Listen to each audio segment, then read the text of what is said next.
the previous chapter, you have studied the method of recording transactions in cash book.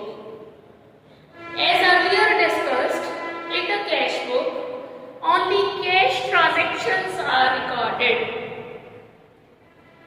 But whereas non-cash transactions are recorded in other subsidiary books, जितने भी non-cash transactions हैं, यानी कि the transactions which are taking place on credit basis, जो उधार transactions हो रहे हैं, तो वो हम कहाँ रिकॉर्ड करते हैं? अदर सब्सिडरी बुक्स में. और अदर सब्सिडरी बुक्स कौन कौन सी होती हैं? इनको हम स्पेशल पर्पस बुक्स भी बोलते हैं. Special purpose subsidiary books which are purchase book, sales book, purchases return or return of goods book, sales return or return invoice book, bill receivable book, bills payable book. बच्चों ये दोनों books जो हैं ये आपके सिलेबस में नहीं है, नॉट इन सिलेबस. ठीक है, आपको ये चार बुक सीखनी है. Purchase book, sales book, purchase return book, फिर है sales return book. It is not necessary for every business to maintain all these subsidiary books. कोई जरूरी नहीं है कि कोई बिजनेस पर इन सारी बुक्स को मेंटेन करे, but any of the above may be kept depending upon the need of the business. Business की नीड के ऊपर डिपेंड करता है कि कौन सी बुक्स को मेंटेन करना है. ठीक, अब हम स्टार्ट करेंगे परचेज बुक और परचेजेस जर्नल. अब हम ये स्टार्ट करेंगे पहली फर्स्ट बुक परचेज बुक और परचेजेस जर्नल. इसको हम परचेज बुक भी कहते हैं और परचेजेस जर्नल भी कहते हैं. क्लियर? अब ये परचेज बुक है, it is used for recording credit purchase of goods. जो गुड्स की हम उधार परचेज करते हैं, अगर हम कैश परचेज कर रहे होते हैं गुड्स की तो वो कैश बुक में आ जाता है. बट अगर हम क्रेडिट परचेज करेंगे गुड्स की तो कैश बुक में तो नहीं आएगा. फिर कौन सी बुक में रिकॉर्ड करेंगे हम उसको? परचेज बुक में रिकॉर्ड करेंगे. कहाँ, कौन सी बुक में रिकॉर्ड करेंगे? परचेजेस बुक में. गुड्स का क्या मतलब है? गुड्स, यहाँ पर आपको गुड्स का मीनिंग बहुत क्लियरली समझना है. गुड्स का क्या मीनिंग है? गुड्स का मीनिंग है the articles which are purchased, the articles या products which are purchased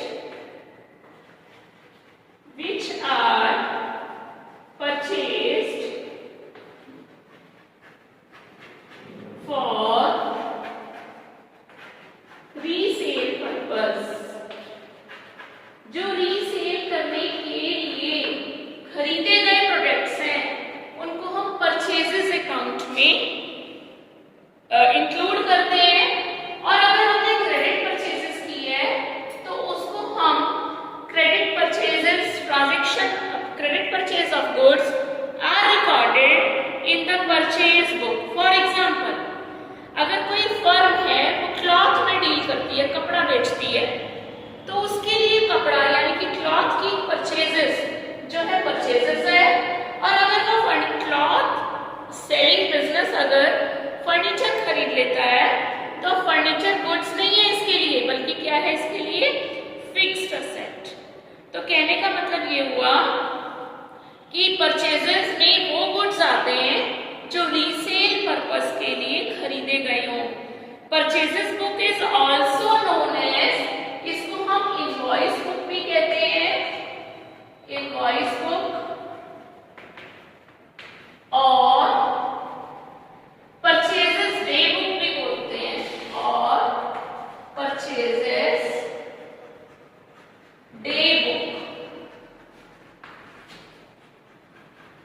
इसको हम परचेजेस डे बुक भी कह सकते हैं, इसको हम इनवॉइस बुक भी कह सकते हैं।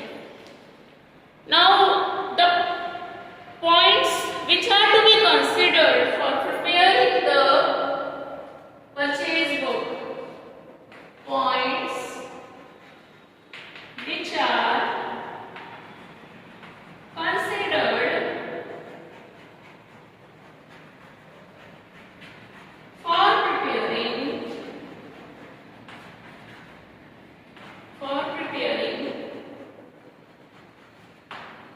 purchase book.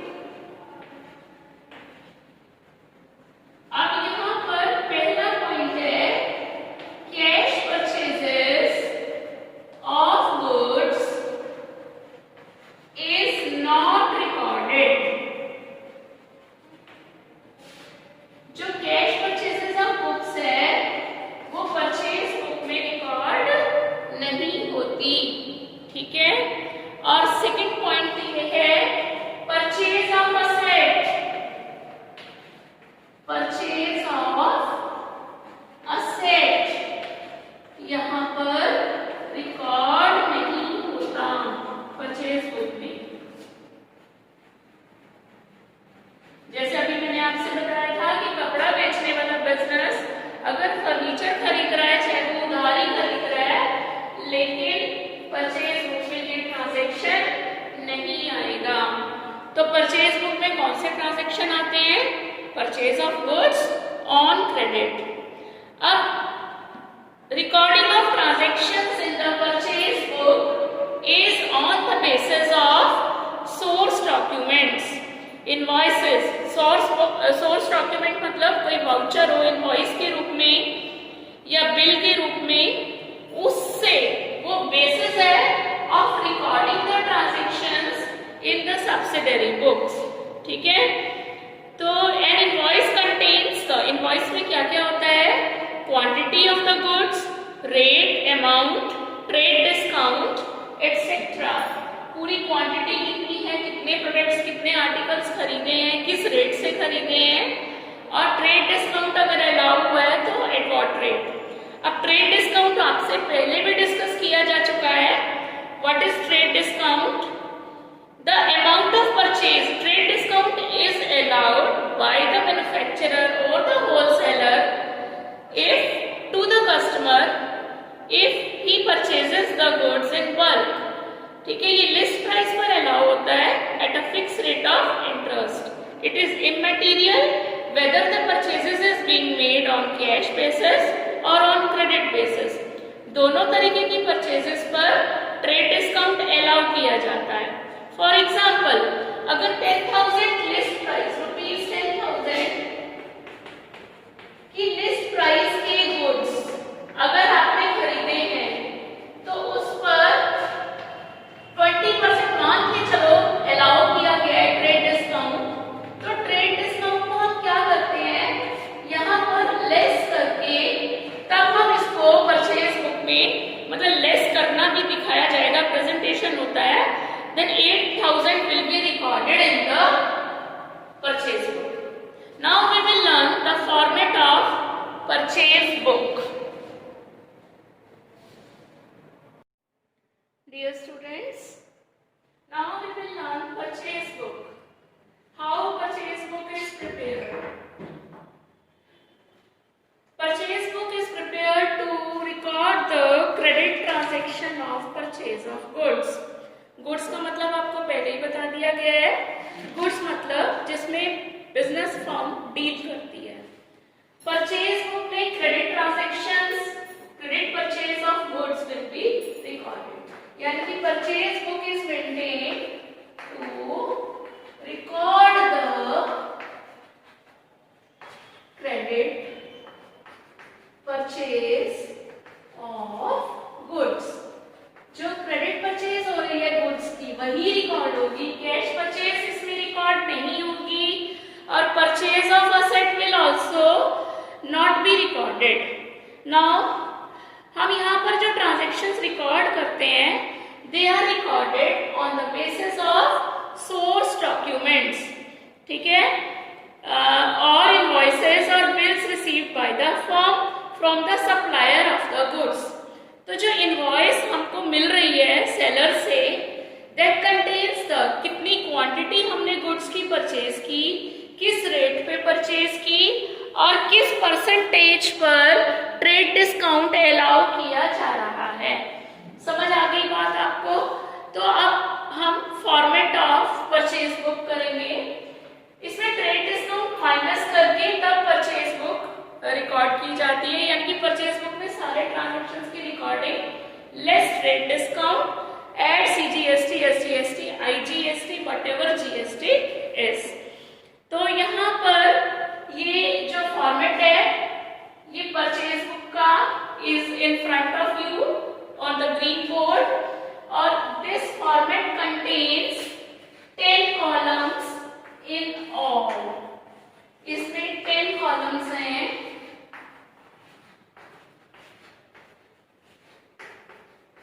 इसमें 10 कॉलम्स इन ऑल है। ये नंबरिंग आपको नहीं डालनी है, ये मैं आपको एक्सप्लेन करने के पर्पज से नंबरिंग कर रही हूँ कॉलम्स की। First column is date of purchase, जिस दिन आपने गुड्स की परचेज की। Second column is the particulars, थोड़ा सा ब्रॉड कॉलम बनता है। इसमें आपका नेम ऑफ सप्लायर, किससे खरीद रहे हो प्रोडक्ट, ठीक है, उसका नाम, कहाँ का है वो, कौन सी सिटी का है, कौन सी प्रोडक्ट खरीद रहे हो, किस मतलब क्वांटिटी कितनी खरीदी है, किस रेट से खरीदी, उसका फिर कैलकुलेशन डिटेल में आ जाता है। कौन कौन सी प्रोडक्ट्स किस रेट पे, ट्रेड डिस्काउंट माइनस करना, GST ऐड करना। इनवॉइस नंबर, जो आपने इनवॉइस नंबर आपको मिली है सेलर से गुड्स को परचेज करते वक्त, उसका नंबर यहाँ पर ऐड किया जाता है। परचेज अकाउंट जहां लेजर बनेगा उसका पेज नंबर, डिटेल्स, ये डिटेल्स जो इसका एक ट्रांजैक्शन का डिटेल है उसका सारा डिटेल हम यहाँ शो करते हैं। अभी मैं आपको क्वेश्चन का एक ट्रांजैक्शन करके दिखाऊंगी। परचेज हो गया, कितना परचेज अमाउंट हो गया, इनपुट CGST उस पर कितनी लग गई, SGST कितनी लग गई, अगर इंटर स्टेट परचेज है तो IGST लगेगी, और इन सब का टोटल आउटर कॉलम में आ जाएगा। इलस्ट्रेशन 1 ले रहे हैं हम। Enter the following transactions in the purchase book of Pawan electric store. तो यहाँ पर हम लिखेंगे पवन, परचेज बुक ऑफ पवन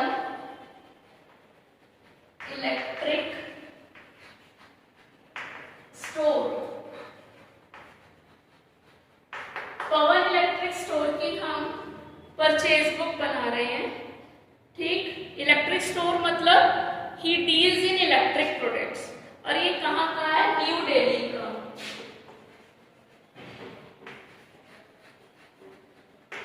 और इस पर CGST और SGST 6% ईच लगनी है, ठीक है। अब यहाँ पर फर्स्ट ट्रांजैक्शन जून 2, ये नंबरिंग आपको नहीं लिखनी है। जून 2 में हमने purchase goods from Surya electric store, किससे खरीदे, नेम ऑफ सप्लायर आ गया, सूर्या इलेक्ट्रिक स्टोर, ठीक है। ये भी दिल्ली का ही है, चांदनी चौक दिल्ली। आपने क्या क्या खरीदा, इनवॉइस नंबर 480 है, और आगे कहता है 40 tubelights, 40 tubelights eight the rate of ₹500 each. तो ये हो गए 20,000 रुपीज, ठीक। डिटेल्स में लिख दिया हमने 20,000। नेक्स्ट इज 15 टेबल फैंस,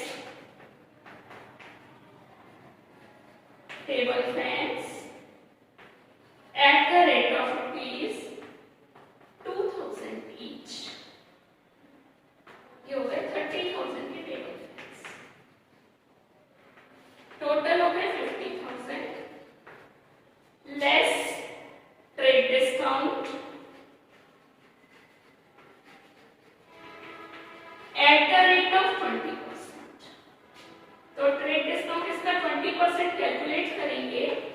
तो 10,000 बैठ जाएगा, माइनस किया 40,000। अब CGST SGST within the state purchase हो रही है, तो ऐड CGST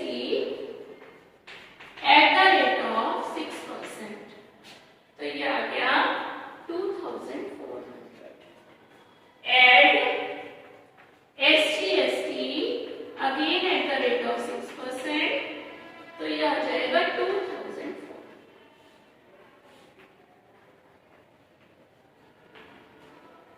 44,800 हमारी परचेज हुई थी 40,000 की, CGST इस पे लगा 2,400, SGST 2,400, टोटल हो गया 44,800। IGST कुछ नहीं, 44,800। इसी तरीके से हम credit purchase of other transactions भी रिकॉर्ड कर लेते हैं लास्ट में। जैसे ये जून मंथ का चल रहा है, तो जून 30 को बिल्कुल एंड में, जून 30 में टोटल कर दिया जाता है, सारे कॉलम्स का टोटल कर दिया जाता है। बच्चों अगेन आई एम रिपीटिंग कि जब आप परचेज बुक बनाओगे तो आपको क्या बातें ध्यान में रखनी है। एक तो कैश परचेज ऑफ गुड्स नहीं रिकॉर्ड होगा, और आपकी purchase of assets will also not be recorded, ठीक है। फ्रेट और कार्टेज चार्जेस गुड्स को खरीदते वक्त हम इनकर तो जरूर करते हैं, लेकिन since GST has been introduced तो इट इज इम्पॉसिबल कि हम फ्रेट और कार्टेज का पहले अलग कॉलम बनाया करते थे। अब हम कोई सेपरेट कॉलम नहीं बनाते, क्योंकि GST के अलग अलग रेट्स होते हैं और फ्रेट का फिक्स रेट होता है 18% पर एनम। बच्चों हमारा इसी में एक छोटा सा टॉपिक थ्योरी का है, difference between purchase book and purchase account. क्या डिफरेंस है परचेज बुक और परचेज अकाउंट में? Difference between purchase book, difference between purchase book and purchase account. बच्चों छोटे छोटे डिफरेंसेस हैं परचेज बुक और परचेज अकाउंट में।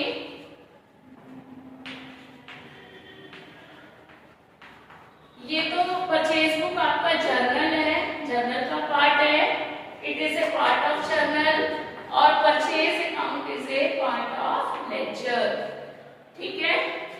परचेज बुक में ओनली, ये फर्स्ट पॉइंट है, it is a part of journal, it is a part of ledger. Second point है only credit transactions of purchase are recorded, और इसमें both credit and cash transactions are recorded, ठीक है। और तीसरा point of difference है, जब हम परचेज बुक बनाते हैं तो इसमें लेजर फोलियो का कॉलम बनता है, और जब हम परचेज अकाउंट बनाते हैं तो इसमें journal folio column is prepared.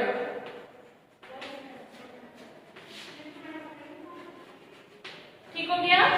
और एक लास्ट डिफरेंस इसमें रह गया, एक और डिफरेंस है इसके अंदर कि परचेज बुक जो है डेबिट क्रेडिट में डिवाइड नहीं होती। Purchase book is not divided into debit and credit, ठीक है, is not divided into debit and credit, और ये purchase account is divided into debit and credit columns. Thank you. Now students, let us discuss sales book. Sales book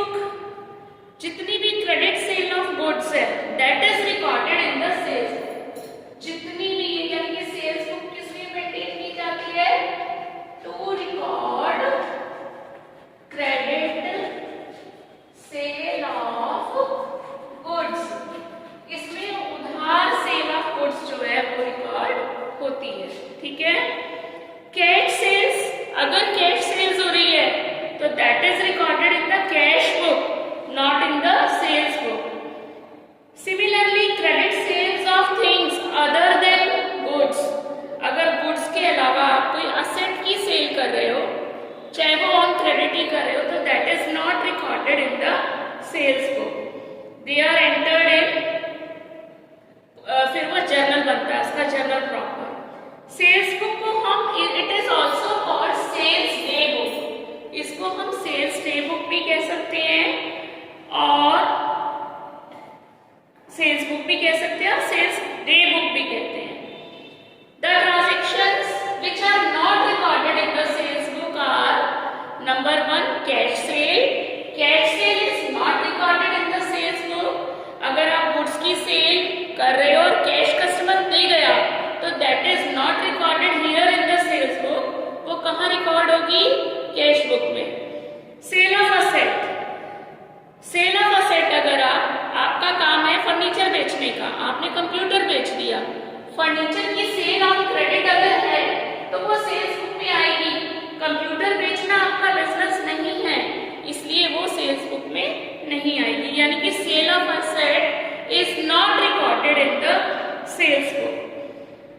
Entries in the sales book are recorded on the basis of sales invoices issued by the firm to its customers. जितनी भी recording हम sales book में करते हैं, वो recording जो entries होती हैं, that is on the basis of invoices, sales invoices issued by the firm, जो हमारी फर्म कस्टमर्स को इशू करती है इनवॉइस, उसके बेस पर हम एंट्रीज को एंटर करते हैं सेल्स बुक में। In fact, 2 or more than 2 copies of each sales invoice are prepared. 2 copies तैयार होती हैं। 1 copy of the invoice customer को दे दी जाती है। आप भी मार्केट जाते हो तो वहां पर आपको एक मिल जाता है इनवॉइस का, बिल का, कैश मेमो का। 1 copy of invoice is kept in the file of making entries in the various books of accounts। ठीक है, तो अब यहाँ पर ये जो इनवॉइस इशू की जाती है उसमें नेम ऑफ कस्टमर, कितने आर्टिकल्स आपने खरीदे, किस रेट से खरीदे, कितना ट्रेड डिस्काउंट, कितना CGST, IGST, वो सारा कैलकुलेटेड अमाउंट होता है। Now we will learn the format of sales book. इसमें भी 10 कॉलम्स होते हैं। First column is for the date, जिस दिन आपने गुड्स की सेल की है। पर्टिकुलर्स, यहाँ पर पर्टिकुलर्स यानी कि नेम ऑफ द कस्टमर, आपने किस कस्टमर को गुड्स की सेल की है।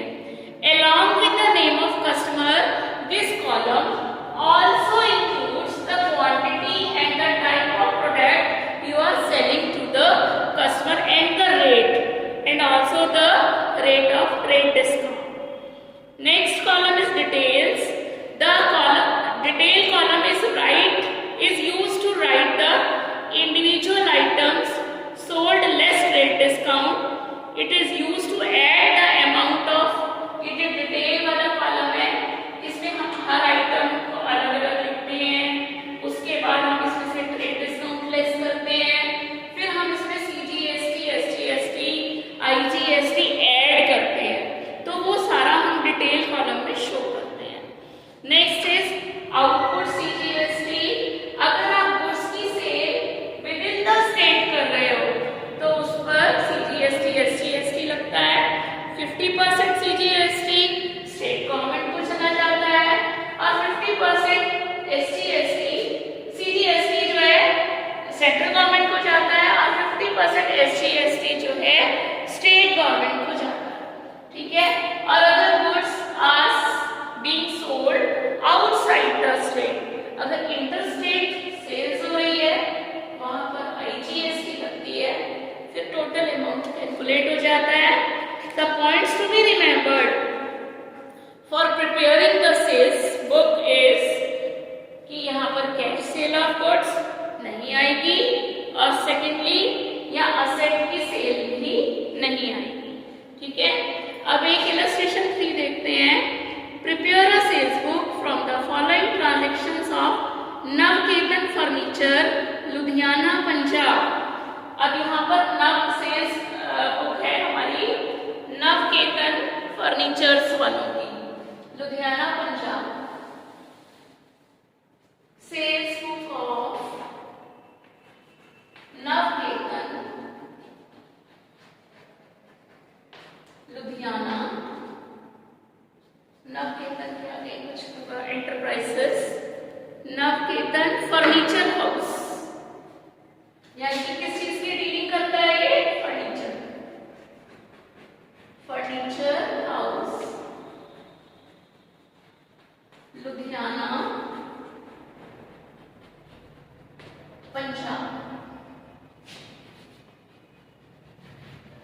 अब पंजाब के अंदर अगर ये सेल करेगा तो CGST SGST लगेगा, पंजाब से बाहर सेल करेगा तो IGST लगेगा।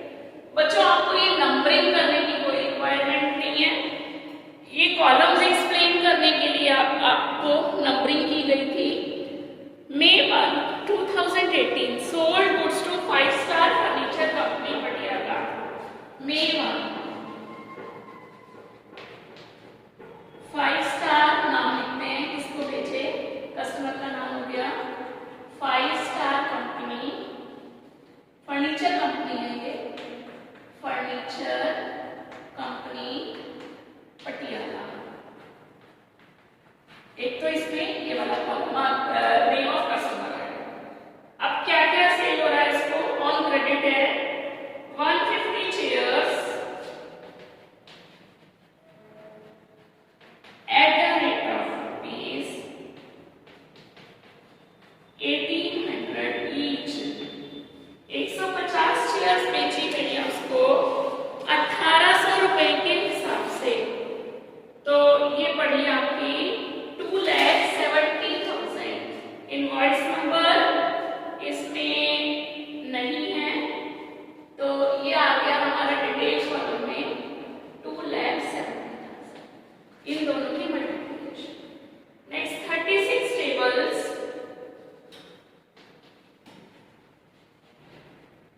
Eight the rate of rupees 5,000 each, तो ये 1,80,000। ये दो आइटम्स सेल किए गए हैं 5-स्टार फर्नीचर कंपनी। इस पर ट्रेड डिस्काउंट है 20%। ठीक है, कितना डिस्काउंट है 20%, तो ये इसका सम अप करेंगे तो ये हो गया 4,50,000 minus less trade discount at the rate of 20%। तो 20% इसका ट्रेड डिस्काउंट निकालेंगे तो ये बैठेगा 90,000। फिगर आ गई हमारे पास ट्रेड डिस्काउंट लेस करके 3,60,000। ठीक, अब CGST और SGST लगेगा इस पर। Add CGST at the rate of 6% पर एनम,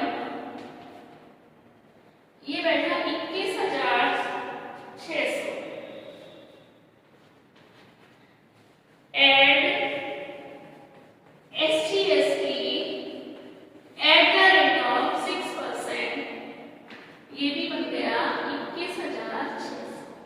इसका टोटल आ जाएगा और यहाँ पर हम सेल्स लिखेंगे 3,16,000, फिर CGST 21,600, SGST 21,600, IGST बिल, और इन सब का टोटल आ गया 4,03,000।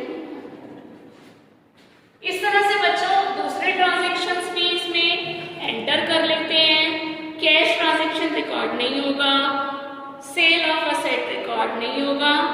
इन द एंड इसको हम टोटल अप कर लेंगे। जैसे मई का मंथ है, मई आपका 31 डेज का होता है, तो मई 31 पूरे में लाइन खींच करके टोटल और सारे कॉलम्स का टोटल कर लिया जाता है।